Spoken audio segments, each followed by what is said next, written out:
So it means you are blessed, right? Diba ang sarap? You are blessed. Hindi lamang po kayo pakulang-kulangoy.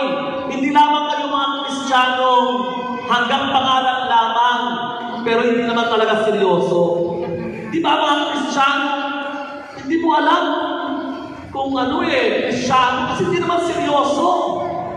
Wala, nabinyagan lang. Pagkatapos, sa susunod na binyag, pagkatapos ng binyag, kasal na, doon lang papasok, simbahan. Pagkatapos ng kasal, nung namatay, doon lang papasok. Ano yan? Binyag, libing, binyag, kasal, libing. Ito mo. Hello? Wala nang tungkulin sa mundo. Wala nang tungkulin sa simbahan. Kaya ang hangad sa atin, makisangkot, makibahagi kayo sa gawain ng simbahan. Amen! Hindi pwede wala kang ginagawa. Ano pala kayo, magsisimba ka lang? Tuwing Sunday?